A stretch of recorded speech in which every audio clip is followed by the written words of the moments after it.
नमस्कार, स्वागत है आपका अपने जिले में। मैं हूं शिवानी। आइए नजर डालते हैं अब तक की हेडलाइंस पर। बंगाली कारीगर से चेकिंग के नाम पर लाखों के सोने की लूट, घटना के बाद सर्राफा कारोबारियों में रोष, जांच में जुटी पुलिस।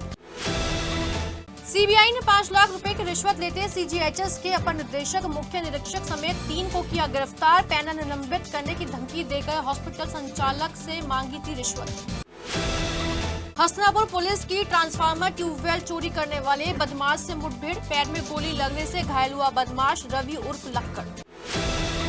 जिला प्रशासन से 2 दौर की वार्ता के बाद किसानों का धरना समाप्त, घंटों चली वार्ता के बाद माने किसान। और भाजपा प्रदेश अध्यक्ष भूपेंद्र चौधरी ने विपक्ष पर साधा निशाना, संवैधानिक संस्थाओं का विरोध करना पड़ेगा विपक्ष को भारी, विपक्ष के बहकावे में न आए जनता। और अब खबरें विस्तार से। चांदपुर से रिपेयर के लिए सोने की ज्वेलरी लेकर सोराब गेट बस स्टैंड पहुंचे बंगाली कारीगर को दिन दहाड़े भरे बाजार बेखौफ बदमाशों ने अपना शिकार बना लिया और लाखों का सोना लूटकर आसानी से फरार हो गए। लूट की सूचना मिलते ही मौके पर पहुंची पुलिस ने पीड़ित से घटना की जानकारी लेते हुए उसे थाने भिजवा दिया, जिसके बाद पुलिस ने आसपास लगे सीसीटीवी फुटेज को खंगालना शुरू कर दिया और लुटेरों की तलाश शुरू कर दी। लुटेरे कितने शातिर थे इसका अंदाजा इस बात से आप खुद ही लगा लीजिए। बदमाश अपने मुंह पर मास्क लगाकर बंगाली कारीगर दिलावर के पास पहुंचे और खुद को पुलिस बताते हुए चेकिंग के नाम पर दूसरे बदमाश के पास भेज दिया गया, जिसने खुद को पुलिस अधिकारी बताकर कारीगर दिलावर से बैग खोलने के लिए बोला, जिसके बाद बदमाश उसे थाने ले जाने की बात कहते हुए बाइक पर बैठाने लगे। जब उसने बाइक पर बैठने को मना कर दिया तो बदमाश उसके मुंह पर घूसा मारकर बैग छीनकर आसानी से फरार हो गए। फिलहाल पुलिस कारीगर दिलावर से पूछताछ कर रही है और सीसीटीवी कैमरों की फुटेज भी खंगाल रही है। कारीगर दिलावर ने बताया कि घंटा घर के लिए ई रिक्शा का इंतजार कर रहा था। सुनिए बंगाली कारीगर दिलावर की जुबानी लूट की कहानी। मेरठ में सीबीआई ने सीजीएचएस के अपर निदेशक अजय कुमार, मुख्य निरीक्षक लवेश सोलंकी और कर्मचारी रहीस अहमद को 5 लाख रुपए की रिश्वत लेते रंगे हाथ दबोच लिया। तीनों पर आरोप है कि हाईफील्ड स्पेशलिटी हॉस्पिटल के संचालक विशाल से सीजीएचएस पैनल का लाइसेंस निलंबित कर 5 लाख रुपए की रिश्वत मांगी थी और परेशान होकर विशाल ने सीबीआई से शिकायत की थी। इसी शिकायत के बाद सीबीआई ने सूरजकुंड के पास सीजीएचएस के कार्यालय से तीनों को गिरफ्तार कर लिया। रिश्वत की रकम पहले रहीस ने ली और फिर वो मुख्य निरीक्षक लवेश सोलंकी के पास पहुंचा और फिर अपर निदेशक अजय कुमार के पास। सीबीआई ने भ्रष्टाचार निवारण अधिनियम का मुकदमा कायम कराया और तीनों को साथ ले गई। डीजीएचएस के अपर निदेशक अजय कुमार और मुख्य निरीक्षक लवेश सोलंकी ने 8 जुलाई को जेएमसी हॉस्पिटल और हाईफील्ड हॉस्पिटल का निरीक्षण किया था और दोनों में खामियां बताकर सीजीएचएस का पैनल निलंबित करने का नोटिस दिया था। पैनल बनाए रखने के लिए 50 लाख की रिश्वत मांगी थी। रकम नहीं देने पर जीएमसी मेडिसिटी स्पेशलिटी हॉस्पिटल का लाइसेंस निलंबित कर दिया था। विशाल ने ऑफिस में संपर्क किया तो उससे 50 लाख की रिश्वत मांगी गई और ना देने पर हाईफील्ड हॉस्पिटल का पैनल निलंबित करने की धमकी दी गई थी। विशाल ने रिकॉर्डिंग कर ली और सीबीआई को सौंपते हुए शिकायत की। मंगलवार रात थाना हसनापुर पुलिस की ट्रांसफार्मर ट्यूबवेल चोरी करने वाले गिरोह के गैंग लीडर के साथ मुठभेड़ हो गई। मुठभेड़ में घायल बदमाश के कब्जे से एक पिस्टल, कारतूस और एक बाइक बरामद की गई है। इस मामले में एसपी देहात राकेश मिश्रा ने बताया कि थाना पुलिस जम्बूदीप नहर पुल के पास मंगलवार रात चेकिंग कर रही थी, तभी एक बाइक सवार युवक आता दिखाई दिया, जिसे पुलिस ने रोकने का इशारा किया तो वो परीक्षितगढ़ की तरफ भागने लगा, जिसके बाद पुलिस ने आरोपी की घेराबंदी की तो उसने पुलिस पार्टी पर फायरिंग कर दी। वहीं पुलिस की जवाबी कार्रवाई में युवक पैर में गोली लगने से घायल हो गया। बदमाश की पहचान कुली मानपुर के रहने वाले रवि उर्फ लक्कड़ के रूप में की गई है। रवि का गैंग क्षेत्र में ट्यूबवेलों से स्टार्टर, ट्रांसफार्मर आदि का सामान चोरी करता था। पुलिस ने घायल को सीएससी हसनापुर में भर्ती कराया है, जहां से इलाज के बाद हिरासत में लेकर कोर्ट में पेश किया गया, जहां से उसे जेल भेज दिया गया। थाना क्षेत्र हस्तिनापुर अंतर्गत जम्बूदीप नहर पुल के पास देर रात्रि में पुलिस द्वारा चेकिंग की जा रही थी। इस दौरान परीक्षितगढ़ की तरफ से आते हुए एक संदिग्ध बाइक सवार युवक को जब रोक कर चेक करने का प्रयास किया गया तो अचानक उसने पुलिस की टीम पर फायर कर दिया। पुलिस द्वारा की गई जवाबी आत्मरक्षार्थ फायरिंग में यह व्यक्ति घायल हुआ है, जिसकी पहचान रवि उर्फ लक्कड़ नामक शातिर बदमाश के रूप में हुई है, जो थाना क्षेत्र भावनपुर के कुली मानपुर का निवासी है। ये एक शातिर किस्म का बदमाश है, जिसके ऊपर गैंगस्टर, लूट और हत्या जैसी संगीन धाराओं में 1 दर्जन से ज़्यादा मुकदमे दर्ज हैं और इसे प्राथमिक उपचार के लिए घायल अवस्था में अस्पताल भेजा गया है। इस समय ये ट्रांसफार्मर चोरी करने वाले ट्रांसफार्मर के वायर और ट्यूबवेल के स्टार्टर आदि चोरी करने वाले गिरोह के सरगना के रूप में काम कर रहा था, जिसके 5 साथियों को विगत दिनों 31 जुलाई को थाना हस्तिनापुर की पुलिस द्वारा जेल भेजा गया था। इसके कुछ अन्य साथी अभी फरार हैं, जिनकी तलाश के लिए टीमें लगी हुई हैं और इसके पास से आज 32 बोर की एक पिस्टल और कुछ कारतूस और एक चोरी की मोटरसाइकिल तथा एक झोला बरामद हुआ है, जिसमें ट्रांसफार्मर के वायर और स्टार्टर आदि काटने वाले उपकरण बरामद किए गए हैं। जो अग्रेतर वैधानिक कार्यवाही है वो थाना हस्तिनापुर के द्वारा निष्पादित की जा रही है। मंगलवार को दूसरे दिन भी किसान धरने पर बैठे रहे और कमिश्नर से बात करने के लिए अड़े रहे, जिसके बाद सुबह किसानों को बातचीत के लिए कमिश्नर की ओर से बुलाया गया। कमिश्नर कार्यालय पर किसानों के प्रतिनिधिमंडल के 20 लोग पहुंचे। हालांकि कमिश्नर नहीं आए, लेकिन इस दौरान DM VK Singh, CDO Nipur Goyal, SP city Ayush Vikram Singh, CMO doctor Ashok Kataria, नगर आयुक्त सौरभ गंगवार समेत प्रशासनिक अधिकारियों के साथ करीब 2 घंटे मीटिंग चली, लेकिन यह वार्ता विफल रही। जिसके बाद किसान कमिश्नर कार्यालय के बाहर धरने पर बैठ गए। यहीं पर खाना बनाकर खाया। इसके बाद कुछ समय दूसरे दौर की मीटिंग शुरू हुई। बिजली संबंधित समस्याओं के निस्तारण के लिए जिलाध्यक्ष के नेतृत्व में 7 किसानों का प्रतिनिधिमंडल ऊर्जा भवन में एमडी ईशा दुहन के कार्यालय पहुंचा। यह 1 घंटे बाद किसान नेता यहां से निकालकर धरना स्थल पहुंचे। बताया गया कि हमारी सभी समस्याओं के लिए हमें आश्वासन के साथ समय सीमा भी मिल गई है। कुछ समस्याओं का निस्तारण मौके से भी किया गया है। इसके बाद सीडीओ निपुर गोयल धरना स्थल पर पहुंची। किसानों ने उन्हें ज्ञापन सौंपा और धरना खत्म करने की घोषणा की। इसके बाद सभी किसान वहां से वापस चले गए। जो आंदोलन ठोस समाधान की शर्तों का कथन है। ये अधिकारियों ने वादा करा कि 10 दिन के भीतर हर समस्या का ठोस समाधान होगा और जो शासन स्तर की समस्या है उस पर भी अधिकारी हमारा पक्ष हमारी तरह शासन अगर इनका सबका समाधान होगा। मेरठ पहुंचे प्रदेश अध्यक्ष भूपेंद्र चौधरी ने बागपत रोड के हरमन सिटी स्थित भाजपा कार्यालय पर प्रेस वार्ता की। इस दौरान वोट चोरी को लेकर सड़क से लेकर संसद तक चल रहे हंगामा पर प्रदेश अध्यक्ष बोले कि जिस तरह से सरकार पर आरोप लगाए जा रहे हैं वो सरासर निराधार है।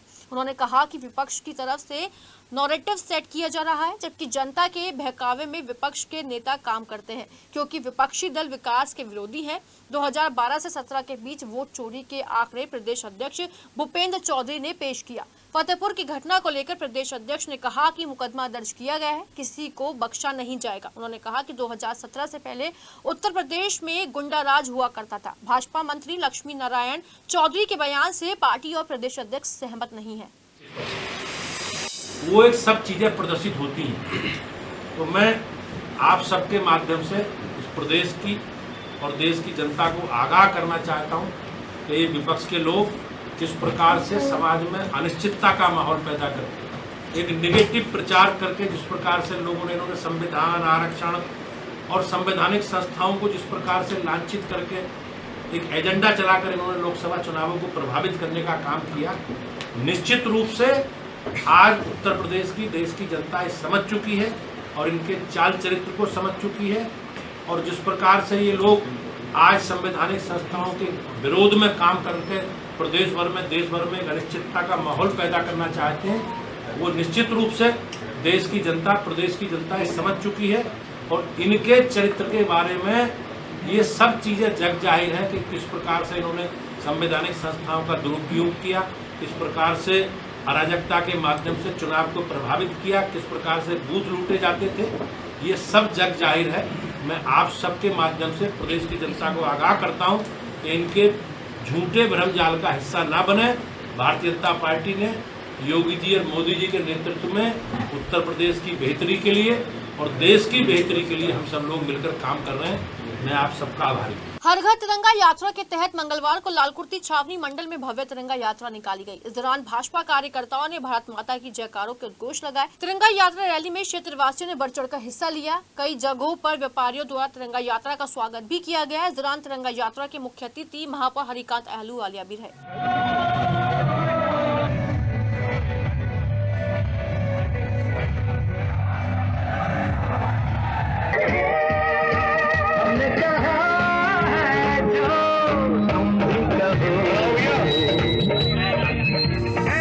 जैसे कि 15 अगस्त आ रहा है तो इसकी हमारे जो राष्ट्रीय ध्वज है तिरंगा, ये हमारी आन बान शान का प्रतीक है और सभी बहनों में और पूरे भाजपा मंडल में इसका सभी के अंदर उत्साह है। इसको लेकर के हम हर मंडल में तिरंगा यात्रा निकाल रहे हैं और ये तिरंगा यात्रा हमारी विभिन्न बाजारों में से होती हुई शहीद मूर्ति जो यहाँ पर बनी हुई है बेगम पुल पर, हम वहाँ पर पहुँचेंगे।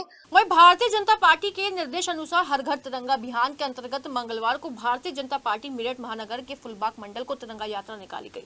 सूरजकुंड पार्क में स्वामी विवेकानंद जी की मूर्ति पर माल्यार्पण कर तिरंगा यात्रा का शुभारंभ किया गया। यात्रा का समापन नौचंदी मैदान में लगी भारत माता की मूर्ति और बाबा भीमराव अम्बेडकर जी की मूर्ति पर माला अर्पण करके किया गया, जिसमें मुख्य अतिथि रहे महानगर उपाध्यक्ष रवीश अग्रवाल, महानगर मंत्री विवेक वाजपेयी, मंडल प्रभारी सुशील गुर्जर, मंडल अध्यक्ष नरेश गुप्ता, पश्चिम क्षेत्र मीडिया प्रभारी गजेंद्र शर्मा के नेतृत्व में निकाली गई, जिसमें मंडल के वरिष्ठ कार्यकर्ता और मंडल महामंत्री मुकेश ठाकुर, राजकुमार यादव मंडल और ओम प्रकाश चौहान, राकेश पाल, नितिन गिरी, करुणा आदि मौजूद रहे।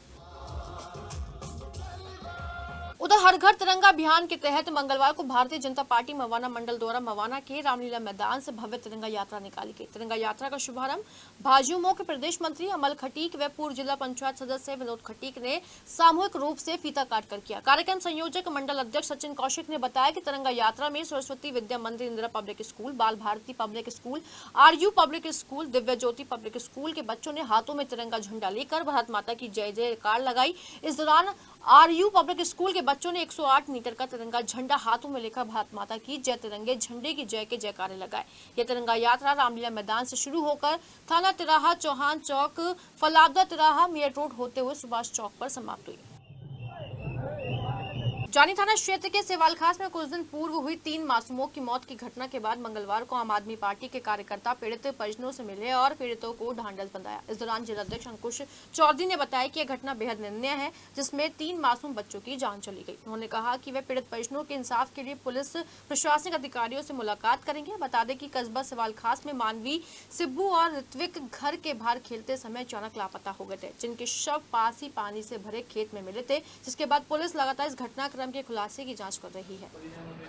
रुड़की रोड के पास शांति निकेतन के रहने वाले नीरज पुंडीर बुधवार को थाने पहुंचे। इस दौरान उन्होंने पुलिस को बताया कि प्रॉपर्टी को लेकर उसका रजनीश और किरण पाल नामक व्यक्ति से विवाद चल रहा है। आरोप है कि मंगलवार सुबह करीब 3 बजे कुछ लोग उनके मकान के बाहर पहुंचे और बाहर खड़ी कार में तोड़फोड़ कर डाली, जबकि हमलावरों ने मकान पर 3 से 4 राउंड फायर किए, जिनमें से एक गोली इनोवा गाड़ी में लगी, जिसकी वीडियो पास लगे CCTV कैमरे में कैद हो गई। वहीं पीड़ित की बात सुनने के बाद पुलिस मामले की जांच में जुट गई है।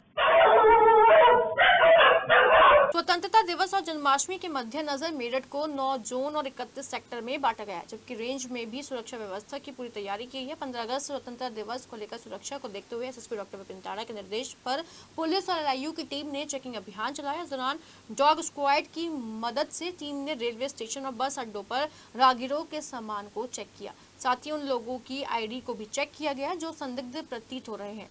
वहीं श्री कृष्ण जन्माष्टमी को लेकर भी पुलिस अधिकारियों द्वारा दिशा निर्देश जारी किए गए हैं। वहीं श्री कृष्ण जन्माष्टमी पर विभिन्न कार्यक्रम तो रहेंगे ही, साथ ही मंदिरों में भी श्रद्धालुओं की भारी भीड़ एकत्र होगी। लोगों की सुरक्षा के मद्देनजर सभी थाना क्षेत्रों में कुल 2685 पुलिस कर्मियों की ड्यूटी लगाई गई है, जबकि महिला पुलिस कर्मियों के अलावा सादी वर्दी में भी पुलिस कर्मियों की ड्यूटी लगाई गई है, ताकि हर गतिविधि पर पुलिस नजर रख पाए। मंगलवार को STF मेरठ ने गंगानगर थाना क्षेत्र में हाई स्कूल इंटरमीडिएट की फर्जी मार्कशीट बनाने वालों को गिरफ्तार किया, जिसमें उनके पास से काफी भारी मात्रा में मार्कशीट बनाने में इस्तेमाल करने वाले उपकरण भी बरामद किए गए। STF की कार्रवाई में पकड़े गए जितेंद्र, शिव कुमार, नितिन तोमर तीनों ही मूल रूप से जनपद मेरठ के रहने वाले हैं, जो गंगानगर में रहकर एक मकान में हाई स्कूल में इंटरमीडिएट की फर्जी मार्कशीट तैयार करते थे और उन मार्कशीट में अवैध तरीके से नंबर बढ़ाकर उच्च शिक्षा संस्थान में बच्चों का एडमिशन कराते थे। पकड़े गए 3 लोगों के पास से computer, printer, stamp pad, 25 high school marksheet, 49 intermediate marksheet, TC और अलग अलग स्कूलों के स्टैंप और एक गाड़ी भी बरामद हुई है। ये 10,000 रुपए प्रति मार्कशीट बच्चों से लेते थे और 10,000 रुपए में मार्कशीट तैयार करके देते थे। पकड़े गए तीनों ही लोगों को गंगानगर पुलिस ने न्यायालय में पेश कर जेल भेज दिया है। भैंसुमा थाना क्षेत्र के बसी मोहल्ले के रहने वाले युवक पर 2 लोगों ने गोलियां बरसाकर उसे मौत के घाट उतार डाला। पुलिस ने मुकदमा दर्ज करते हुए एक हत्या आरोपी को गिरफ्तार कर लिया है, जबकि एक अन्य आरोपी अभी फरार है। थाना प्रभारी भूपेंद्र कुमार ने जानकारी देते हुए बताया कि मोहल्ला बसी का रहने वाला राजन सोमवार शाम हंसापुर रोड पर एक निर्माणाधीन कॉलोनी में अपने दोस्तों के साथ बैठा था। तभी कस्बे का ही रहने वाला युवक सचिन और प्रयाग उर्फ छोटा दोनों वहां पहुंचे और इस दौरान प्रयाग ने राजन को दबोच लिया, जबकि सचिन ने उसे गोली मार दी। गोली लगते ही राजन पास के खेत में भागने लगा। इस दौरान हमलावर सचिन ने राजन को एक और गोली मार दी। गोली लगने के बाद राजन मौके पर ही खेत में गिर गया। घटना की सूचना मिलते ही पुलिस मौके पर पहुंचे युवक के परिजनों को सूचना दी।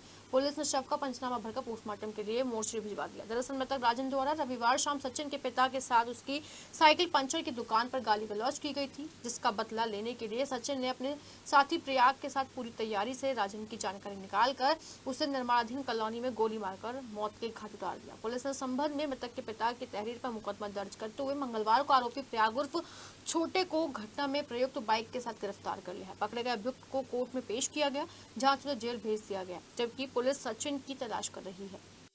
थाना क्षेत्र बैसूमा अंतर्गत कस्बे के बसी मोहल्ले के निवासी राजन और सचिन नामक दो युवकों के बीच में शाम को किसी बात को लेकर कहासुनी हो गई थी, जिसको लेकर रात में सचिन ने राजन को गोली मार दिया, जिससे उनकी मृत्यु हो गई है। शव को पोस्टमार्टम हेतु भेजा गया है।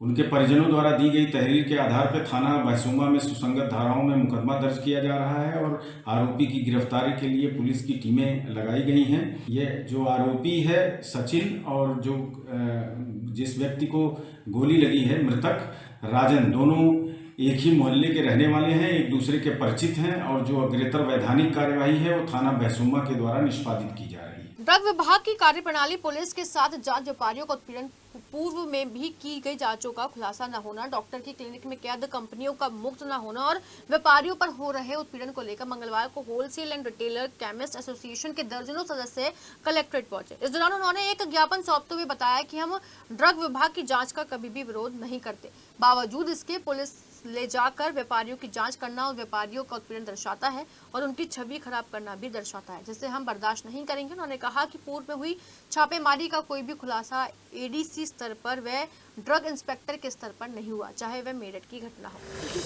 क्योंकि हम कभी भी ड्रग विभाग का विरोध नहीं करते जांच का। अभी 7 तारीख में उन्होंने पुलिस को लेकर के खैर नगर में कई दुकानों को प्रताड़ित किया और हमें ये दर्द है और आक्रोश है हमारे व्यापारियों में कि हम अपनी बदनामी सहन नहीं कर सकते, क्योंकि अनावश्यक जब हम किसी जांच का विरोध नहीं करते तो हम दवा के व्यापार में ड्रग विभाग के साथ पुलिस को बर्दाश्त नहीं करेंगे। इन सारी बातों को लेकर जो आज हम यहाँ मिलने आए थे, एक जो डॉक्टरी क्लिनिक में दवाई कैद हो रही है, हम उनके लिए भी चर्चा करेंगे कि ये कंपनियाँ डॉक्टरी क्लिनिक से मुक्त हों ताकि जनता को भी राहत मिले और व्यापार में भी शुद्धता आवे। हमारा व्यापारी बिल से माल खरीदता है और बिल से ही बेचता है, लेकिन अभी हाल फिलहाल में सरकार की तरफ से भी या विभाग की तरफ से एक शब्द हमारे व्यापार में जुड़ गया है, वो है नारकोटिक्स। नारकोटिक्स का हम काम नहीं करते, हम वो काम करते हैं जिससे लोगों की ज़िंदगी बचती है। लेकिन रोज़ाना ऊपर से प्रेशर हमारे ऊपर रहता है कि जैसे हम नशे के कारोबारी हैं, हम अफीम चरस गांजा बेच रहे हैं और हमारी उसी तरीके से व्यवहार करके हमारी जाँच की जा रही है। अभी विभाग हमारे पास आना शुरू हो गया। विभाग ने पुलिस 5-5, 6-6 पुलिस, 7-7 पुलिस वाले अपने साथ लेकर के दुकानों की जाँच करनी शुरू कर दी है।